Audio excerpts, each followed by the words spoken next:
Hi, I'm Sam Hawley, coming to you from Gadigal land. This is ABC News Daily.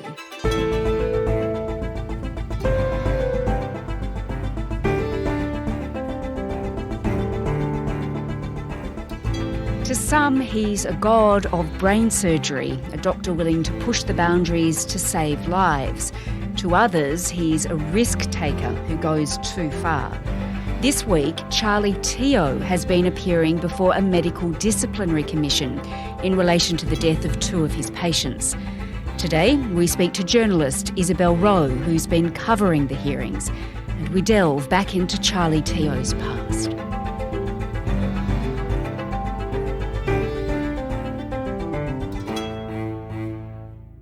Isobel, Charlie Teo is a name that many Australians would have known well before the past 2 weeks when he's been appearing at a medical disciplinary hearing. Hi. Will you be giving evidence today? No, unfortunately I don't have my say until Monday next week. He's sort of a big name, isn't he? He's Australia's best known neurosurgeon, Sam. And in fact, if you ask him, he'll tell you he is the best neurosurgeon in Australia, particularly in special parts of brain stem tumour surgery. I perform surgeries that other surgeons can't or aren't prepared to do. He was seen to be instrumental in the development of keyhole neurosurgery, and he's got a huge amount of publicity. Charlie Teo loves an audience. Australia's most high-profile brain surgeon is passionate about his work in the operating. There are many other surgeons in Australia, though, who see him as a bit of a cowboy, someone who sort of pushes the boundaries of brain surgery. But he would say he pushes those boundaries for the right reasons. There's two ways of accepting me. One way is to say he's lying about his results, he's cavalier, he's a terrible person, we've got to destroy him. Or the other way is to say, oh my God, he's doing something different, he's getting good results, and we're going to have to upskill now. He's a big deal. He had a huge following.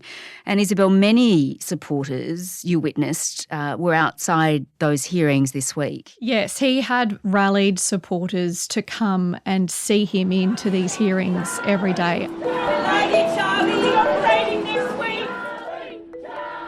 So many of these supporters and the former patients that I spoke to have the same story. They had a brain tumour that another surgeon had told them was inoperable. They'd heard about Charlie Teo. They went to him as a last resort and he operated on them. Yeah, so Charlie saved our son's life in late 2020. And these patients clamoured to touch him when he arrived. You know, they said, "Do you remember me, Charlie?" It was like a Hollywood celebrity. Good friends. I know him. I love you, mate. Okay, so Charlie Teo, he saved many lives, and I don't think anyone is disputing that. But tell me about this disciplinary hearing. What's being alleged? What's it all about?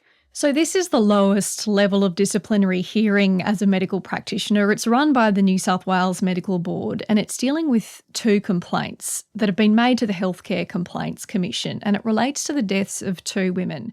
One woman in her 40s from Perth and the other woman in her 60s from Geelong. Their original surgeons deemed that their tumours were inoperable, and they both then went to Charlie Teo. And it's alleged that Dr. Teo basically failed to properly explain to both these women and their families about the extreme risks that surgery would pose.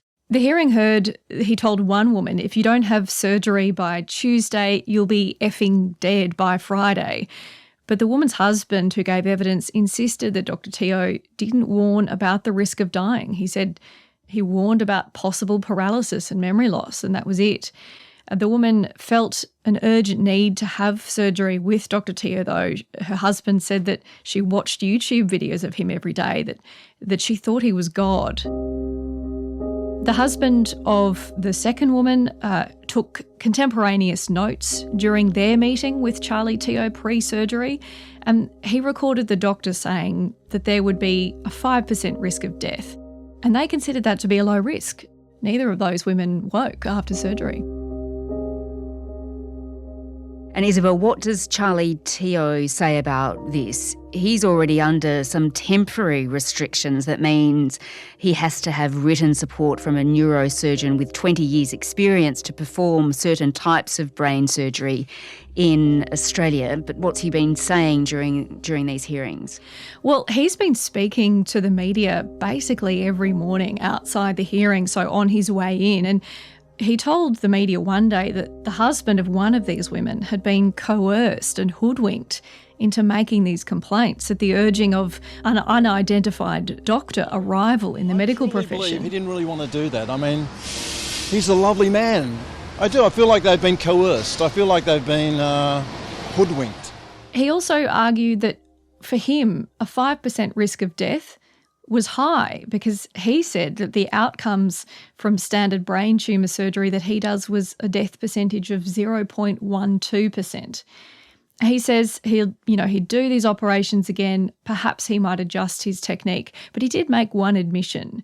In relation to the second woman, he admitted he probably did make a mistake in taking out too much of that woman's brain. He told the hearing that he cut too much, that he cut out the wrong bit of the woman's brain, and that since then he has reflected and that he's learned from it. Unfortunately, you have to damage normal brain to achieve your goal, and clearly that's what I did. I damaged normal brain, and the outcome was terrible. Other neurosurgeons also gave evidence. So what were they saying? What was their view? So there were 3 neurosurgeons that were asked or called as witnesses. They had sort of differing opinions on a lot of things, but they agreed that Dr. Teo is a really skilled surgeon.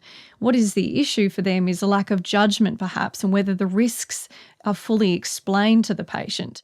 Because you mentioned that 5% figure that Dr. Teo says he thinks 5% is a high risk of death, but a patient, I guess, might consider 5% to be quite a low percentage in terms of death.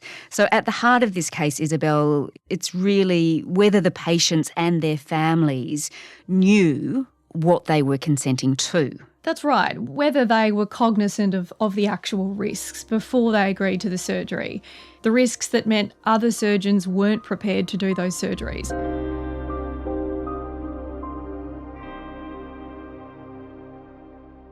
Simon Chapman. I'm an Emeritus Professor of Public Health at the University of Sydney.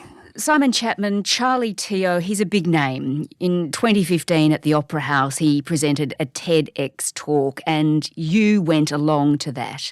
What's your recollection of that address? It was the concert hall of the Opera House. It was absolutely fully packed. Thank you. And he gave a presentation called "There's No Such Thing as False Hope." He took the audience through 3 case studies of desperately ill patients who had brain cancers, and 2 of them were children, and they were all had been told that they were so-called inoperable.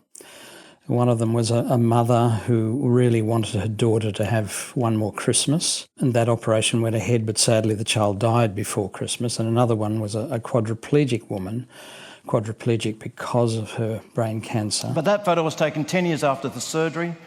Today she's still alive and well, and she came to thank me for allowing her to see her teenage daughters grow to adulthood. And she lived for another 10 years.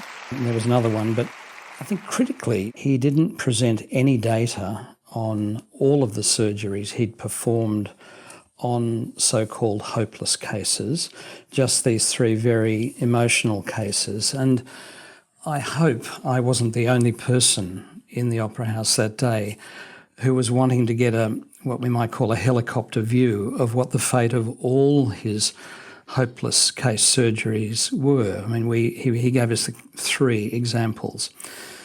You know, how many had died very soon afterwards, as medical opinion perhaps would have predicted? What was the average survival time of those who lived for some time afterwards? And what about the quality of life of those who'd lived on for months or even years?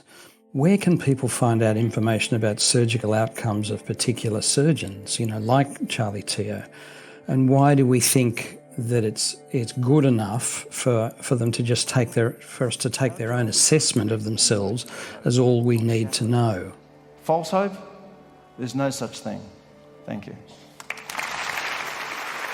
At the end of that TEDx talk, of course, he received a rather long-standing ovation. Look, he did. I didn't join everybody by standing up because I was rather stunned that I thought it was very interesting that the TEDx audience, almost to a person, they stood up. And I just thought, that is the power of case studies often. And case studies in medicine are really at the very bottom of the evidence pyramid. You don't proceed to sort of generalise about what's good and bad medical procedures by talking about case studies. You talk about large studies about large number of patients with appropriate comparison groups and things like that. The obvious question we need to ask here is that why is it that leading surgeons seem to agree that certain brain surgeries should generally not be performed, but Charlie Teo disagrees? And I think that is the question that this Health Complaints Commission hearing will find unavoidable when it reaches its conclusions. And you have another story about Charlie Teo too, which dates back before the TEDx talk in 2011. I'm not anymore, but I was in a rock covers band, and in 2011 we donated our services to a cancer fundraiser. And in amongst all the things that you could bid for at the auction was an opportunity to attend and view an operation being performed by Charlie Teo. Now, when that popped up, I and two members of our band, our jaws nearly hit the floor, I mean, you're used to seeing sports stars who will offer things like games of golf or tennis, or musicians will give, backstage passes. Or a dinner out. Yeah, that sort of thing. So I'll make the assumption that Charlie Teo did get ethics clearance to do that.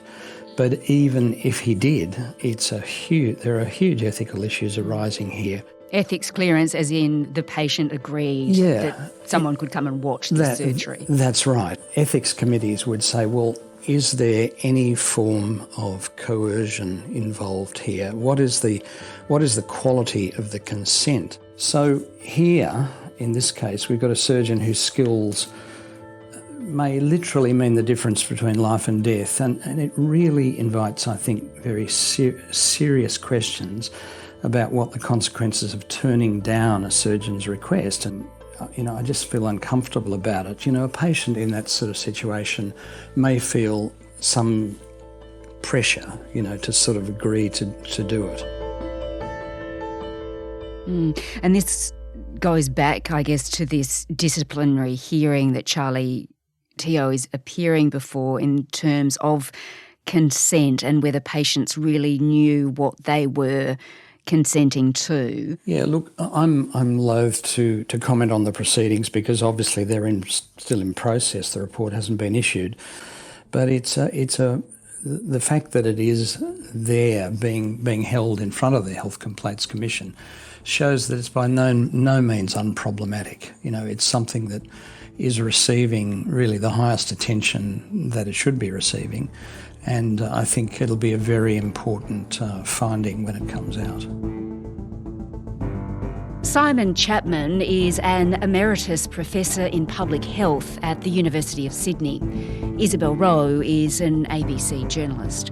The hearings will resume with cross-examinations of Charlie Teo in March. In relation to the charity prize that allowed the winner to watch a brain surgery take place, Dr. Teo has previously said he did not approach the patient himself, but had someone else from the hospital do so on his behalf so they could easily say no.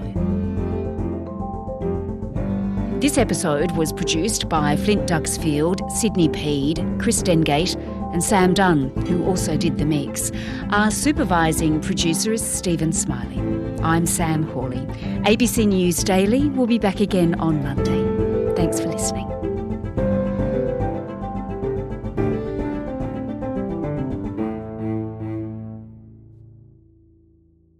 Subscribe to listen to more free podcasts or download the ABC Listen app and stream ad-free.